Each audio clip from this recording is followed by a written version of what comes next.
Phakama kwami akube kuhle kwabangcwele. Ngiyayikhotha inkosi enhle unyazi lwezulu. Amen. Manazaretha amahle. Ngizocela isibindi kuNkulunkulu omhle unyazi lwezulu ukuba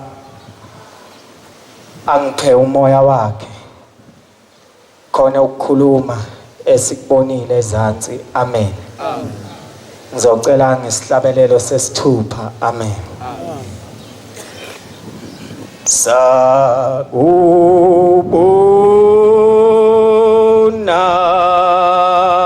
kuphakama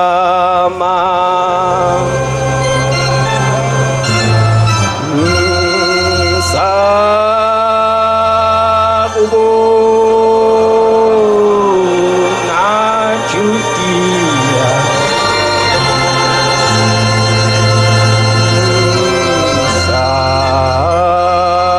sakubona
oyingcwele goqabadela ngicela ungangishiya Nkosi ungiphizi lakho ngibe mfishane nami emsebenzini omkhulu okufanele wenziwe Manazaretha imina ibe inhle abangcwele amen sambile ngoba sechazile uba umshumayeli nobaba umfowethu uDubazane sayemzini oyingcwele umhle eJudiya amen sifike sayifica lento yayisho abazali bethu yasho uShembe sisebancane sibuka ngamehla lomhlaba sahluleka ukulalela nokuzwisisa kahle into abayishoyo uma bathi wathi uShembe Manazaretha akikho into emhlabeni yokuba khona yokuba yinhle ukwedlula ubuNazaretha sasibuka ngeso lenyama ngizocela obanengilungisela incwadi baba uSibiya uPhilip 2 evesini uma evesini lika 4 amen ngoba ngizosuke ngikhohlwa nokukhohlwa ngoba ngathi mina mhlambe asashunyayizwanga thina kepha saxoxelwa abazali bethu lezi ndaba manje uma bexoxa abazali bethu isikhathi esiningi babe ngalifundi iBhayibheli ngalokho nathi siyayisambe silikhohlwa bathi abazali bethu wathi uShembe ayikho into yokuba khona emhlabeni eyokuba yinhle ukwedlula leyo buNazaretha asayizwanga singabantwana sasibheka amabhilidi sibona imizi emihle sicabanga izinto ezinhle siyicabangayo ongayifisa nawe uma uyingane uyifisa kepha sithe singakhula kufika lapha khona esesibhabhadiswa khona nalapha khona uNkulunkulu ahambe wasilekelela ngezinto eziningi ezinye ebesiyifisa sathola umuzwa wazo sayijabulela abazali bethu bathokoza ngathi nabasithandayo bathokoza ngathi bancoma bathi mfana usebenzile noma mntanami usebenzile sayithola leyo nzizo yonjabulo nalento ebesiyifuna sakubona ukuthi kuhle sikwenzile kepha sithema sesibhabhadiswa sesingena emzini wasebuhleni sase sifica umuzwa wokuphelela lapho sifike sahlukanisa khona ukuthi noma ungaba nani noma ungahamba ngamotoni noma ungaphatha intoni noma ungaphiwa ini eyimaterial emhlabeni kepha khona umuzwa kuShembe wokuphelela ongekho ndawo emhlabeni sithena ke masifika kuloya muzi waseJudiya sesingena ngawuzwa lo muzwa kimi okuphelela uvuka kuyenzeka lento mangisebuhleni ngithi uma ngisebuhleni ubaba wami nowadlula emhlabeni ngo2010 abafowethu badlula ko2014 kepha ngeke ngithi uma ngene ebuhleni bese ngimuza ubaba ngimuza ukuthi ukhona ongizalayo ngibezwe abafowethu ukuthi bakhona ngenhliziyo ngikhulume nabo bese ngibona ukuthi noma ngingabuyela emsebenzini banginike ibonus yemalini kepha lo muzwa awukho ndawo ngalendlela le ndawo inhle ayifani nalutho sithe masifika eManazaretha ngingashumayeli kepha ngifakaza ngenkonzo esizwile ngizoqala nje enkonzweni yasekuseni ngizoyinqamulela ngeke ngijule kakhulu ngayo ubaba umfundisi ngobani ukhulume ngomfundisi omdala wasezweni lakwamhlabi yalingana emzimkhulu amen uthi umfundisi ngubani umfundisi omdala umfundisi ngubani wayekade ebhabhadiswa abantu bathi uma bebabhabhadisa labantu ababhabhadisa umfundisi egameni likaNkuluNkulu unyazi lwezulu onguShembe wayekhona ngaleso sikhathi uthi base bathi uma bebuye emhlabeni babuyele emazweni akubo uma bexabana izitha zabo zibavukela bese bafuna ukubadubula babeshaye ngesibhamu uthi isibhamu inhlamvu yayingangeni ngoba kakade umuntu obhabhadisiwe eNazaretha phambilini isibhamu sasingasebenzi kuye uthi ke uyise wababhabhadisa labantu inhlamvu yangangena bangadubuleka uthi base baze bahlala labantu abayizitha zalabantu abamaNazaretha base bayanothisa bayaqaphela ukuthi ayikhona labantu abadubuleki okusho ukuthi sebathola inyanga engaphezulu kwethu base bathi abantu basezweni elumakhelana wethu abaseMozambique bathi sizokubathola laba sizomthola lo sizoyibamba lenyanga yakhe okanye inyanga yabo besho lo mfundisi ngubani uthi beza abantu baseMozambique bamthatha umfundisi ngubani bahambe bayomvalela etilongweni bambeka endlini emnyama, ngiyanqamulela Zindlamafu. Bambeka endlini emnyama lapha ahlala khona, wangadla, wahlala yedwa. Uthi kodwa into eyenzeka bathi uma befika bamfice lungiselela umsebenzi wasezulwini, egqoke ibhluku elimnyama, egqoke kanye neshirt elimhlophe, esakama ekhanda kodwa engakaqedi kahle ukukama, esakama nje uhafu. Uthi zase zimthatha lezi insizwa zahambe nawo zawumphosa etolongweni.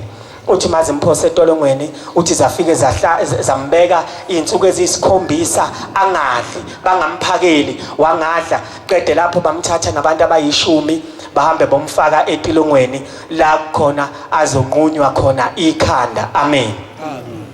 Uthi wathi uma ingene etolongweni, uthi sase sifika isilwane sasezulwini, uthi wayesefika uBhombela, wathi hawu mntanami, wathi hlabelela u135.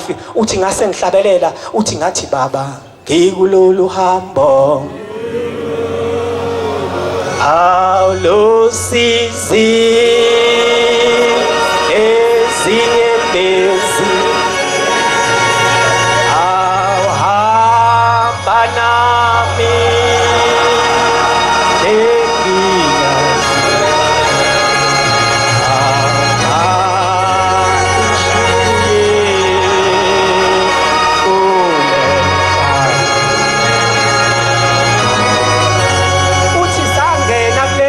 uthi sangena kule ndlu, sathi mase singenile kule ndlu, uthi ngathi mase ngihlabelela kanjalo seshila uBhombela, uthi mina ngedwa wayisuyangeqisa. Uthi wayisiyangeqisa wangibeka ngalena, uthi ayisephuma amakhanda labantu aginqika nezidumbu zabo, uthi aphuma abawu9. Bathi bakhuza labantu, wathi sifake abawu10. Lo munye ushonephi, usale kanjani? Uthi kwakumfundisi uNgubane. Amen. Uthi wathi masephumile, uthi hawu isale kanjani le ndoda? Uthi qede lapho bayithatha bayibuyisele emuva futhi bahambe bayoyibeka yodwa. Uthi la yayihleli khona yayingagezi yayingaphakelwa. Uthi negazi ishethi lase libomvana, amachapha egazi ngoba yangcola yazi yamila intwala. Uthi kwafika isikhathi esilandelayo, uthi baphinde bayikhetha nabantu abawu20, yona abawu19, yona yaka20, baphinde bayibuyisela lapha. Uthi waphinde wafika futhi uBhombela, uthi hlabelela 135, waphinde futhi washo lapho, wathi ngibaba ngikulolu hambo. Uthi waqede lapho wangena emshineni, uthi wafika kulo mzuzu wayisemeqisa futhi ngiyayinqamulela inde yona. Uthi wafika wayisemeqisa, uthi aphuma amakhanda u19 nezidumbu ezu19 lasale lakhe ekhanda. Uthi baphinde bambuza bathi wena usale kanjani? Uthi wathi nangu baba. Uthi nangu baba, uthi angihlabelele mina ngifanele ukungena lapha. Uthi uyena ongeqisayo. Uthi bacasuka labantu bashaya udonga ngoba bambona ubaba mkhulu, kodwa ubaba mkhulu ubona umfundisi uNgubane kuphela. Amen.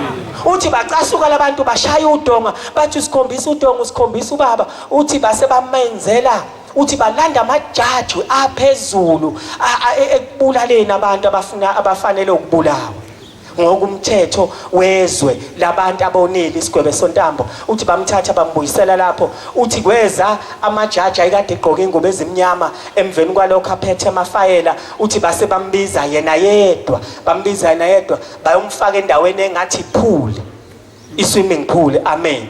Le ndawo engathi pool, kuleyo ndawo iplagwe kugesi. Uma ukhona ufuna ukuthi amanzi abande kakhulu azabophana abeyikhwa, bayakhona ukuyiplaga. Makufanele amanzi bawenza abile, bayakhona futhi ukwenza lamanzi abile. Uthi base bamfaka khona. Uthi saphinde safika futhi yafika inhlamhlathi kaMayekisa. Madoda. Uthi yaphinde yafika lenkosi. Yaphinde yafika ukuthi yathi hlabelela mntanami, uphinde usho lapho wathi 135, wathi baba ngikulolu hambo. Uthi wayisengena, uthi wathi engena ngetebhesi, uthi wathi mayisethatha isitebhisi sesithathu amanzi asephezulu kwezibele zakhe. Uthi wangena, uthi base bawuvulela umshini. Uthi la iseliyabopha ayabanda amanzi. Uthi abanda amanzi, uthi wawabona shintsha abopha amanzi abayiqhwa. Uthi kodwa mina ngase ngiqala, uthi ngezwe sekufudumele sokushisa. Uthi ngaphakathi phambi kokuba ngiphume ngiye lapha etilongweni, uthi afika lamakhosi abamathathu. Uthi kwafika umqalo wendlela, kwafika inkosi la, kwafika inkosi inyanga yezulu. Yathi namhlanje mntanami bayokubulala namhlanje. Uthi ngabuza ngathi hawu baba, ngafike ngihlupheke kangaka, bangizwisa usizo lukangaka kanti ngisazokufa. Uthi bathi yathi inkosi hamba thina boshembe sobe sinawe. Uthi wathi mangihamba ngahamba noshembe ngafika lapha amanzi abopha yonke ifula abayiayisi kodwa uthi kimi ngedwa uthi ngeze ukufudumala uthi nganginoshembe khona lapha uthi yathi mayisebona lamadoda angaphandle uthi abesebona abantu abawu4 ngaphakathi. Uthi ngoba sifaka umuntu oyedwa lamanye amadoda amathathu wona savelaphi. Uthi ngangilokhu ngisho njalo ngithi baba kulolu hambo lolu sizi nezinyembezi uthi leleleni ijaji lengubo ezimnyama lavele lalivala ibhuku la uyambona umuntu uma ithukuthele demelayisa uthi lalivala ibhuku la demelayisa lasuka lahamba uthi lasala leleli lodwa uthi qede lapho base bathi hayi phuma ndoda ayikho into esizokwenza yona labantu ohleli nabo obani ukade zama ukubulala siyahluleka ukuthi ukubulala uthi emveni kwalokho bathi uma ngiphuma mabetha ngiphume ngaso leso sikhathi oshem benza umsebenzi wabasezulwini balikhomba iqhwa ngoba sekakwe iqhwa amaNazaretha uthi oshembe balikhomba iqhwa la iqhumela lavula indlela lazophuma khona. Uthi laselibuza leli jaji lathi obani labo abohleli nabo yingani ungafi uthi waphendula umfundisi ngubani wathi uNkulunkulu engumkhonzayo uthi wathi uma kunjalo uma kuyilo uNkulunkulu omkhonzayo uthi mina ngigulelwa inkosikazi esihleli phansi uthi uma kunjalo lo uNkulunkulu wakho angamsindisa yini unkosikazi wami phambi kokuba sikudedele uhambe. Uthi wathi cha kulungile uma kunjalo lo uNkulunkulu angavuma uma ugulela wena letha amanzi ngizokuthandazela amanzi ufike uphuzise umkakhe ekhaya uthi baphuthuma nebhodlela elincane lenipho uthi wakha amanzi wafika wakha lamanzi uthi wayisethi ngomoya wakho shembe ngegama lakho shembe wabiza amakhosi la ekhaya uthi akaphile lenkosikazi walo muntu wawathatha wahamba namanzi ngiyanqamelela wawathatha wahamba namanzi wafika waphuzisa umkakhe ekhaya wathi mayimphuzisa umkakhe ekhaya wayeseshayika phansi wathula yayisithukuthela le ndoda ukuthi lo muntu ehlule ubulala umngami manje wathi sawuphuma ngesango wayiphaphama umke wejaji ngaso leso sikhathi wayisethi guqu waphalaza inyoka. Inyoka iyaphila isingenhla ngesizansi sibolile izivela amathamba kwakusinda kwalomkakhe wayesebona ukuthi ngempela uvele ezulwini. Amen. Ilezo zinkonzo nalezo zindaba esizwile kuyekuthiwa ke ihlabelelo sala ekhaya amehla waphathelana kube siniphathele amaNazaretha kepha simcelela uNkulunkulu ukuthi umoya wakhe uhlale kithi ngezikhathi zonke. Enkonzweni yasemini ngizokhuluma nje bencane. Enkonzweni yasemini umfundisi akade phethe inkonzo ukhulume ngendaba yendodana kaDlamini egama lakhe kuKhangelani. Indodana le uDlamini umfundisi waseYoni. uDlamini umfundisi waseYoni wakwasebenza la izweni laseGoli wahlangana namaNazaretha wahlangana nenhlalisuthi ekhonza uShembe. Ithi ke lenkosi lenhlalisuthi ekhonza uShembe isho kuDlamini ithi hawu Dlamini nina nisalokhu nibheka phezulu nithi uJesu uyeza ngabe uyazi na Dlamini ukuthi thina uJesu sihleli naye ebuhleni. Kade wabuya hleli naye uJesu ebuhleni. Ayikisho madoda yakwasho inkosi ilanga ithi namzukwana kubelethela inkosi uJesu ithi wasibiza ukhonzekile ezulwini. Uthi saba khona sathi thaphu sonke kodwa ngishumayele ngikhuluma le ndaba. Uthi wasibiza ukhonzekile saba thaphu sonke. Uthi ngathi uma ngifika ngangithatha indlela ezulwini. Uthi ngathi uma ngifika ngabafica abafowethu bengekho ezulwini. Uthi ngafike ngabuza kubaba ukhonzekile ngathi baba bakuphi abafowethu.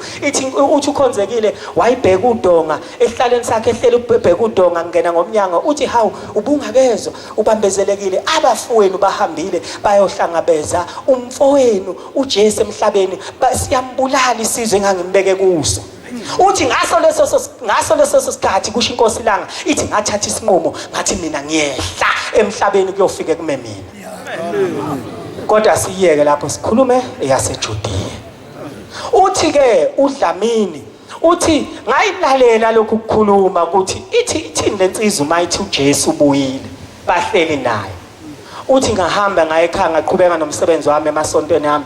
ngumfundisi manje ngazala izingane zakhula uKhangelani waganwa uthema igana uKhangelani wathatha umakoti wavalela weni lakhe sahlala nathi ngapha singabazali bakhe kohamba ivula indlu kaKhangelani ngithinta umama wakhe hayibo kaManxele hamba uyobheka phela uKhangelani ubabuza ukuthi balale kanjani bathi uthi uManxele umama kaKhangelani okaManxele uthi hayi ake sithi ukuthi ngoba phela akuselula ukuye elaweni kaKhangelani ukuthi usunganokha nje intatha silinde balinde lize liphakame ilanga ayahamba ayobheka umama mayobheka umama indlu akunampahla phakathi kuwole kwaze kwawela ngisho amakhethenisi waduka uKhangelani bangabaza abazali bakhona bangamazi ukuthi ushonephi waduka nje kwaze kwaphela 13 years uKhangelani angaziwe ekhaya wakaDlamini umfundisi azasuka transferele ngapha eyosebenza eShowe emshinini kaShukela bese ehlangana nomfundisi akade ephethe inkonzo bekuba manje uNcumalo bese ehlangana nomfundisi akade ephethe inkonzo uNcumalo sethi umfundisi uDlamini waseyiyona ubona umfundisi kaShembe uNcumalo uthi uNcumalo nenkinga ngalahlekelwa indodana yami uchaza ngalolu hlobo ke lokuthi iqeda ukushada sekuna 13 years engayitholi uthi kodwa ngisebenze eGoli ngeke ngasebenza nensizwe ezinhlansuthi eyathi uShembe eyathi uJesu lesamlindile ukuthi uzobuya bahleli naye uthi ubungeke yini ungisize uqinisekisa amazwi aleyanhlansuthi ngokubuyisa umntanami noma ngingathola ithuna noma ithambo lakhe khona ngibone ngempela ukuthi uJesu usekhona emhlabeni uthi wathi ke ushokozwayo uthi hamba uye ekhaya ngizokulandela waphuma umfundisi uNcumalo wadlula wathatha insizwa ezingamaNazaretha emshinini kaShukela eMatigulu wazothatha ezinye emshinini kaShukela eShowe bakhuphukela kamfundisi uDlamini waseyiyona bathi uma befika lapho bafike babuza ukuthi indlu ingaphi kwasho ukuthi indlu siyabhidlika ibhunguka kade lahamba bayithola ukuthi yayila bathi sizothandazela la sizobamba umgidi la bathandazela lana babamba umgidi lapho wayesekhumbula umfundisi ukuthi ayikhona le ndaba inzima le ndaba ngoba lo muntu uphethe inkonzo kufanele le ndaba yakhe uNkulunkulu asheshe emphendule ake ngiphuthume ebuhleni ngiyolibika lolu daba likandodana kaDlamini okuKhangelani ukuthi ayikhona Nkosi sicela ukwenza umthandazo kanje kumuntu ongasilona iNazaretha sicela umenzele umusa usheshe umphendule uthi ngathi mangifika ebuhleni kuJuly nje kungena umdedele ngahambe ngayobheka egcawini phezulu ngafike ngakalela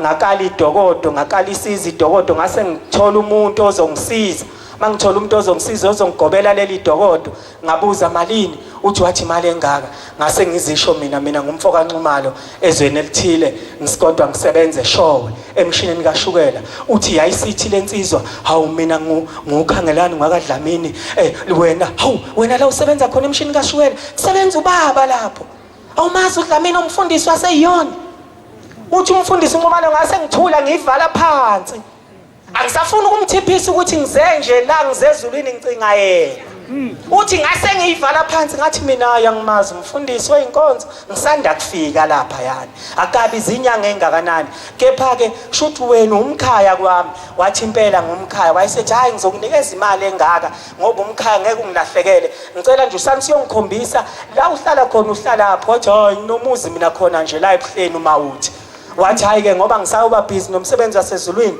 asambeni ufike ungikhombisa umuzi wakho ngizobe sengiyabuya uma usuqedile amathuluzi ami nakho konke ngizokuthola khona wahamba wamkhombisa uKhangelani uthi umfundisi umayibuka hawu ngempela lezi ingane zifana nobani lezi ingane zifana nobani lo mfana muhle ufana nobaba wakhe uDlamini uthi angibange ngisangena ngisho nangaphakathi angibange ngisawulinda umdedele ngangishaya imoto ngiphikelele eShowe kuDlamini uthi ngafike ngathi indodana yakho ngiyitholile uthi ya le ndoda kwakhala umkayo okaManxele wathi musa ukudlala ngathi baba musa ukudlala ngathi into ebesifuna ukuyazi ukuthi indodana yathi isiyedlule emhlabeni khona sidele manje musitshela ukuthi saphila uyithola kanjani uthi wathi ngenana emotini nginihambise bangena emotini wabahambisa bathi uma kungena mayingena umfundisi kwaqhuma isililo senjabulo. Amen. Sikhuluma ngobani? NgoShembe. Ngicela incwadi engiyibizile Philip 2:2 kuya ku4 ivesi.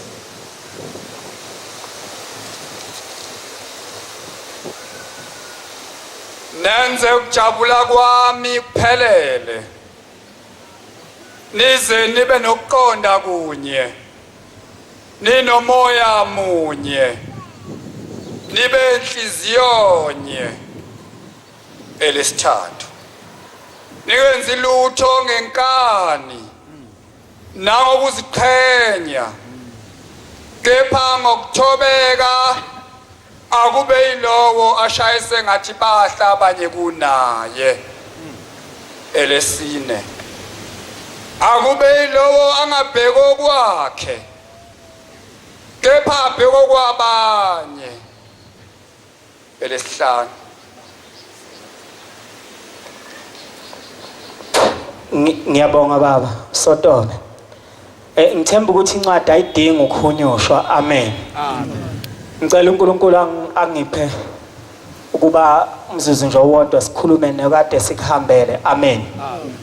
Le ncwadi ke ngiyifunda ngoba ifundiwe nasezantsi. Amen. Amen. Imzuzu nje embala seku 10:30 imzuzu nje embala. Ngiyifunda le ncwadi ngoba ihambiwe ezantsi, ifundiwe ezantsi. Angeke ngisakuchaze okuningi maNazaretha kodwa mhlambe ngeke ngisakuchaze okuningi ukuthi ngithi unyazi lwezulu uNkulunkulu. Amen. Amen. Unyazi lwezulu uNkulunkulu muhle maNazaretha. Amen. Ayimuhle uShembe maNazaretha ayimuhle. Akabhekeli. Awukhona ukwedlula isifuba. Uye ngale.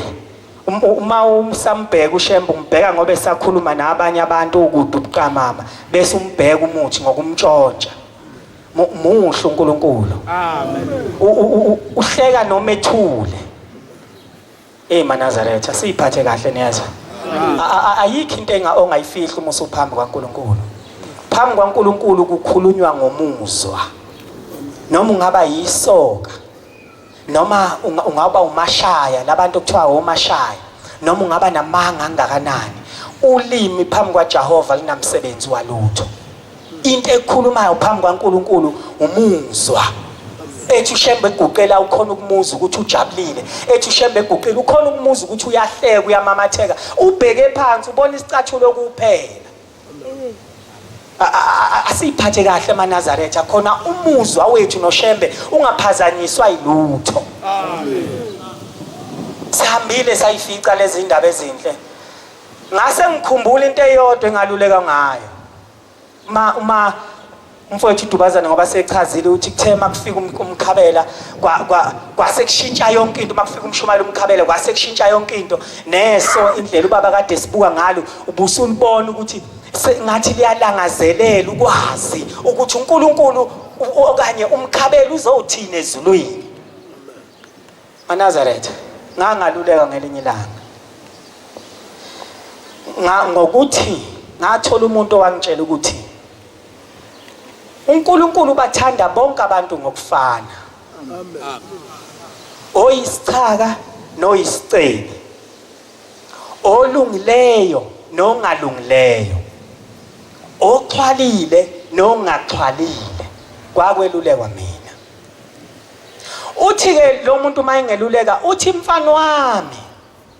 Kodwa iyodwa into eyokwenza ube seduze phambi kwaNkulunkulu baze bababaza abantu ngoba uhlezi ubabona bebabaza abantu bethi ubaba uyamthanda usifundisa usibanibani, ubaba uyamthanda umshumayela usibanibani, ubaba uyamthanda umvangela usibanibani, okanye ubaba uyamthanda umnomzana usibanibani, okanye inkosikazi unozibanibani. Akunjalo, kodwa yinye into esondeza umuntu phambi konyazi lwezulu uNkulunkulu imisebenzi yakhe. Amen.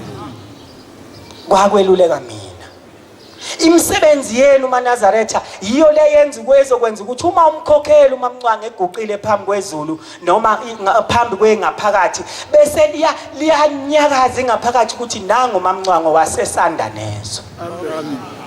lento yokwenza ukuthi uma eguqile umshumali umkhabela kuthiwe nanga umkhabela wasesandanezwe ngoba kubhalwe imisebenzi yethempeli kulaba uNkulunkulu abamisile ukuba babe abelusi bethu. Amen. Ngiyanicelela nami ngiyasicelela ngoba ngisesandanezwe ngiyayicelela ukuthi imisebenzi emihle singasuki kuyo. Amen. Imisebenzi emihle singoba kunezinto maNazaretha mina njengesiqu sami nanomndeni wakithi okanye mina njengesiqu sami engiyifisayo engingeza ukuphumelela kuzo noma ngingazama kangakanani engingeza ukuphumelela kuzo ngizwa ngesiqu somndeni wakithi kodwa ngizoze ngiphumelele kuzo ngenxa yenhlahle engiyizuze ngisebenzela uThixo esandanezwe. Amen. Bengicela lokho sengihlala phansi ke ngempela ngixoxa nje le ndaba eyokugcina. Ngelinye ilanga ngeke ngisalifunda iBhayibheli. Ngelinye ilanga inkosi uJesu yake yafika kwesinye isigodi ihambile. Ihambela abantu ngoba nje uShembe hamba into endala le yobuNkulunkulu basezulwini. Ehambela abantu mayifikile lapho uyalezile uNkulunkulu. Liyalezile iwundlu ukuthi iyeza indodana kaThixo uJesu Kristu iwundlu izohambela kule ndawo izophilisa abantu base belungisa konke okuhle balungisela bani abamkhonzayo balungisa konke okuhle okufanele uNkulunkulu mayisifika inkosi yesabatha iuqeda umsebenzi wabo isihamba sekuvela izipho ithuba lokuthi kuvela izipho sebayiletha omunye uza nethole omunye uza nobasket ocebezela umama umkhokheli onezinto ezinhle ufanele izinto zasezulwini uza nobasket abanye baletha lokhu isithi inkosi inkosi yesabatha ithi seningaze ninginike kube ngaka ngesikhathi esisodwa sengiyakuphatha kanjani bathi ayibona Nkosi yezulu nomhlaba kodwa ngeke uyaqala ukusihambela futhi indlela yakhe asazi yobuya nini ngapha sanisubona ngoba uyishiya izipho zethu sizodumala. Ibisithi inkosi angiqala ukufika kusho uJesu. Ethi angiqala ukufika. Bathi cha Nkosi uyaqala ukufika. Cha bathi angiqala ukufika. Bathi basondela kubefundi bakhe bathi ngicela nimkhumbuze bafundi bakhe ukuthi inkosi yesabathi iyaqala ukufika kule ndawo kodwa ngoba ivele ezulwini sihamba indawo eziningi mhlawumbe sike ihamba indawo efana nale ingakho ovele ezulwini adideka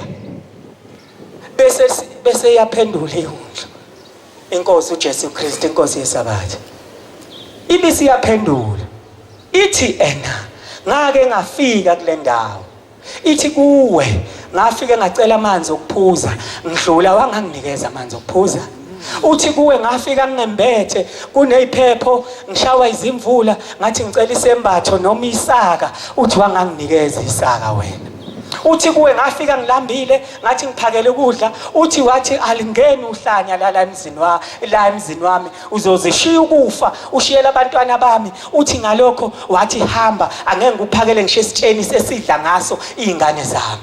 Ithi inkosi ileso sikhathi engafika kuso ngaleso sikhathi lapho khona engangifika lezipho engangifuna khona lezipho nginikelani namhlanje ngingadingile. Niyazama Nazaretha. Amen.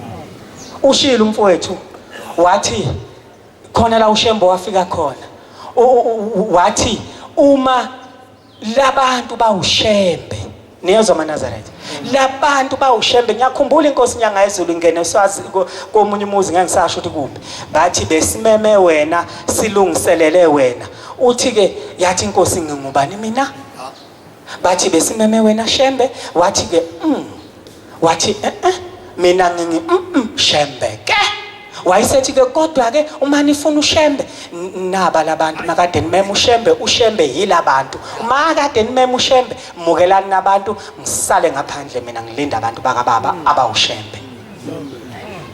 Ngiqonda ukuthi ke kuza lolu suku angeluleki kodwa ngiqonda ukuthi kuza lolu suku la ngomhla ka31 ubaba uMshumayela akhulume ngalo uma sifuna ukuphatha kahle uNkulunkulu unyazi lwezulu bengisicelela njengomntwana angiphathe kahle umfowethu ngiphathe kahle udade wethu asemukela amathempeli azoqhamuka ngaphandle Asemukela umuntu ozofika kubonakala ngathi akenze lutho, akafanelwe yilutho, kubonakala ngathi uhlushwa usizi. Asenze isiqinisekiso sokuthi lo muntu akaphume emayile, lo muntu akaphume babazi ukuthi kanti amaNazaretha aphathana kahle kanje. Uma senze njalo sobe simphathe kahle uThixo wethu unyazi lwezulu. Amen. Niyezwa insizwa zesonto lezi ezisebenzayo.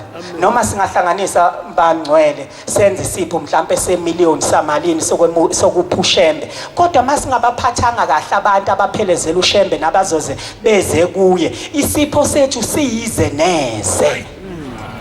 Ngiqonda ukuthi ke asibe munye njengoba bengifunda lencwadi, singenzi lutho ngenkani. Abanye kube ngathi bangcono abanye kube ngathi bangcono kunathi. Asingasho ukuthi ninganikela kanjani kubaba singaba sesanda nezwe singanikelile. Ushembe ukunikela kuyo kwenzela umuntu omunye into enhle. Amen. Usukunikelile mawenze njalo. Sengiyagcina kukho konke lokho. Ngicela ukukhulumela kaGcotshwa. Sengigcina kuyinkonzo. Kukho konke lokho maNazaretha. Iqiniso linye, ukuba nenze kahle kube kuhle phambi kwaNkulunkulu kuzokwenzeka ngomnikelo. Amen. Amen. Kuzokwenzeka ngani? Ngomnikelo. Ngiyacela nami ngiyasicelela uNkulunkulu, ngiyasicelela nathi sisonke. uNkulunkulu akasiphe umoya wokuthi sinikele ngakho konke. Lo lwasuku la ngomhleka 31 lube luhle. Amen. Kuthi nongafanele nolambile afike adle athi uma ibuyele ekhaya athi ngiyakade ngagcina ukumaya kangaka. Bese sikhululekana sonke sibingelelane sonke. Uma senze njalo lobu buse ngibubonile ezulwini uma uThixo ebona umshumayeli umkhabela kusazohanjwa ibanga elide nakho. Amen. Kusazohanjwa ibanga elide nakho. Amen. Nkosi sekufika la esengigcina khona. uNkulunkulu ngicela abusise konke nekuzwile. Amen. Ibonge